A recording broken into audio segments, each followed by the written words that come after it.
नमस्कार, जय श्री कृष्णा। मित्रों, मैं हूं धीर कुमार और व्रत विधि विधान के इस एक और खास एपिसोड में आपका स्वागत है। आज के इस एपिसोड में मैं आपको बताने वाला हूं नामकरण संस्कार से जुड़ी हुई बातें। नामकरण संस्कार कैसे किया जाना चाहिए, किस दिन किया जाना चाहिए, किस दिन नहीं किया जाना चाहिए, नाम का आपके भाग्य पर, आपके जीवन पर क्या प्रभाव पड़ता है, नाम रखने से पहले किन किन चीज़ों का ध्यान रखना चाहिए, साथ ही साथ क्या नाम आपको कुंडली पर बताए हुए जो अक्षर हुए उन पर रखना चाहिए या फिर अपने मन से रख देना चाहिए। ये सारी बातें आपको मैं बताने वाला हूं। मित्रों, ये अलग सा वीडियो है, शायद आपने YouTube पर बहुत कम ऐसे वीडियोस देखे होंगे। आपसे निवेदन ये है कि आप इसको लाइक कीजिए, शेयर कीजिए और अगर आप हमारे चैनल पर नए आए हैं तो इसको सब्सक्राइब जरूर कीजिए। चलिए आगे बढ़ते हैं।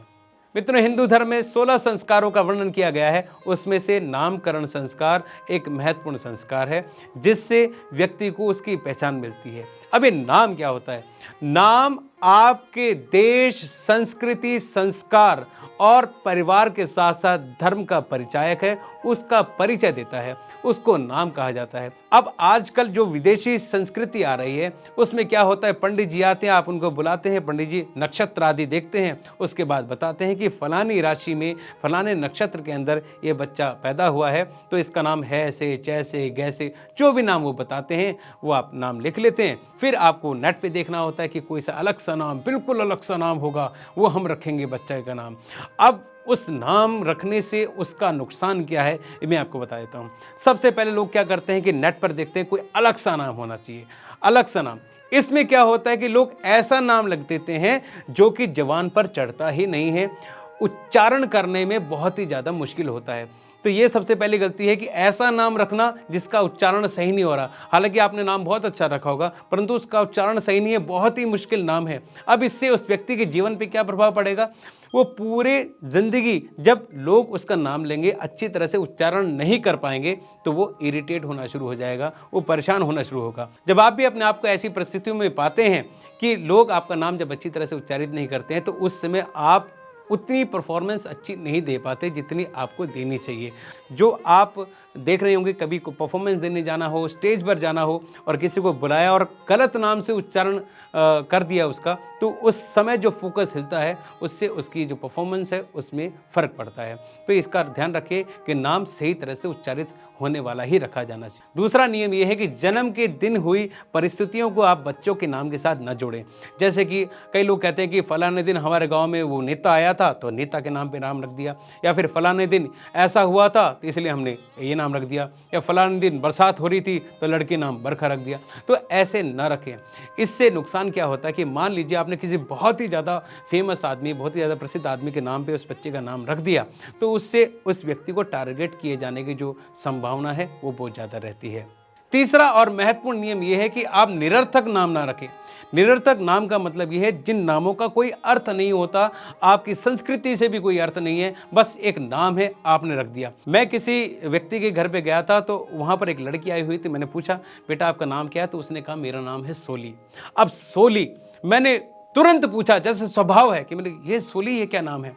और उस लड़की के बोलने से पहले उसकी माता पिता बोलने लगे सोली दक्षिण अफ्रीका में कोई सरोवर है, वहां पर एक बहुत सुंदर मछली रहती है, सुंदर मछली के नाम पर हमने इसका नाम रखा है सोली।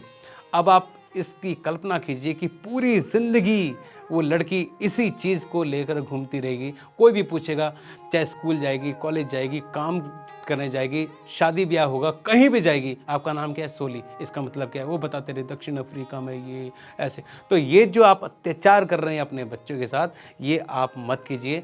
ऐसे नाम रखिए जिसका कोई अर्थ हो, जिससे उसकी पहचान बने। चौथा नियम यह है कि आप कोई भी नाम अपने बच्चे का रखेंगे उससे उसके भाग्य पर असर पड़ेगा। क्या असर पड़ेगा कि मान लीजिए किसी की कुंडली में अनिष्टकारी ग्रह हैं या फिर किसी का भाग्य प्रबल नहीं है, कमजोर है, और आप उसका नाम कुछ ऐसा रख देते हैं जो कि पॉजिटिव है, सकारात्मकता से जुड़ा हुआ है। जब उसे आप उस नाम से बार बार पुकारेंगे, जैसे विकास किसी का नाम है या फिर प्रगति किसी का नाम है, आप बार बार उसे उसी के नाम से पुकारेंगे तो उसके अंदर जो पॉजिटिव एनर्जी आएगी, जो सकारात्मक ऊर्जाएं आएंगी, उससे उसका जो दुर्बल भाग्य है वो प्रबल भाग्य में जो कन्वर्ट होने की संभावना बनी रहती है। इसलिए नाम हमें हमेशा ऐसे होने चाहिए जिनका जो मीनिंग निकले, जिनका जो अर्थ निकले वो सकारात्मक ही निकले। पांचवा और अगला नियम ये है कि ज्योतिषाचार्य कई बार आपसे कहते हैं कि जो आपको राशि के अनुसार नाम बताए गए हैं, अक्षर बताए गए हैं, आप उस पर नाम ना रखें, आप अपनी तरफ से कोई नाम रख ले। उसका कारण क्या होता है कि आपके जो कुंडली के अंदर बैठे हुए ग्रह जो हैं उनके नाम के पहले अक्षर के साथ अगर आपका नाम जुड़ रहा है और वो ग्रह कमजोर हैं, अनिष्टकारी हैं या फिर गलत स्थान पर बैठे हुए हैं तो उनका प्रभाव आपके जीवन पर पड़ सकता है। ऐसी परिस्थिति में ज्योतिषाचार्यों से विमर्श करने के बाद आप बच्चे का नाम किसी भी नाम पर रख सकते हैं। अगला नियम ये है कि आप कोशिश कीजिए कि नाम ज़्यादा छोटा या फिर ज़्यादा लंबा ना हो, वो मध्यम आकार का ही हो, जिससे उसको उच्चारित करने में, उससे बोलने में किसी को कोई तकलीफ ना हो। अगला नियम के अनुसार अगर आपको कोई नाम बदलना ही है तो 12 वर्ष की आयु से पहले ही बदल दें ताकि उसका प्रभाव आपके जीवन पे पड़ सके। अगर आप 30 वर्ष की आयु के बाद अपने नाम में कुछ चेंजेस करते हैं, उसकी स्पेलिंग में कुछ चेंजेस करते हैं तो उसका कोई खास अर्थ देखने को नहीं मिलता है, ऐसी ज्योतिषाचार्यों का कहना है। आइए जानते हैं कि नामकरण संस्कार किस दिन किया जाना चाहिए, किस दिन नहीं किया जाना चाहिए। नामकरण संस्कार जातक के जन्म के 10 दिन के बाद 11वें, 12वें या फिर 16वें दिन किया जाना चाहिए। ध्यान रखिएगा, पूर्णिमा के दिन और अमावस्या के दिन नामकरण संस्कार नहीं होते हैं। इसके अलावा भी ज्योतिष के अनुसार कुछ दिन हैं, कुछ तिथियां ऐसी होती हैं जब नामकरण संस्कार नहीं होते हैं, जिसके बारे में आप जानकारी अपने पंडित से या फिर अपने ज्योतिषाचार्य से ले सकते हैं। मित्रों, नामकरण संस्कार पूरे व्रत विधि विधान के साथ किया जाना चाहिए जिससे जातक के अंदर धर्म के गुण भी आए। जब आप ये संस्कार कराएं, पंडित जी जब आपको अक्षर बता देते हैं जिस पर आपको नाम रखना है, जब आप उसे डिसाइड कर लेते हैं, उसको निर्णय कर लेते हैं कि कौन सा नाम आपको रखना है, तो घर के जो बुजुर्ग हैं बच्चे के कान में जाकर वो नाम बोलें जिससे उसका नाम वो पूरी तरह से परिपूर्ण हो जाए, परिपक्व हो जाए और उस नाम से लोग उसे पुकारने लगे। मित्रों, हम आपसे कह रहे हैं कि हिंदू धर्म के ही नाम रखने चाहिए। इसका मतलब ये भी नहीं है कि आप पुराने ज़माने के नाम रख दें, जैसे कमला देवी, कमलावती, छेदीलाल, मतलब जैसे जैसे नाम होते हैं, गैंदामल, आप ऐसा नाम नहीं रख सकते क्योंकि ये व्यवहारिक नहीं है। आप इन दिनों अब चल रहे जो व्यवहारिक नाम है वो रख सकते हैं, अच्छे नाम है, सरल नाम है वो रख सकते हैं, जिनका अर्थ है वो नाम रख सकते हैं, बजाय इसके कि आप पाश्चात्य लोगों से प्रभावित होकर उनके नाम रखें या फिर अपने फिल्म स्टार हैं उन पर आपने अपने बच्चों का नाम रखें।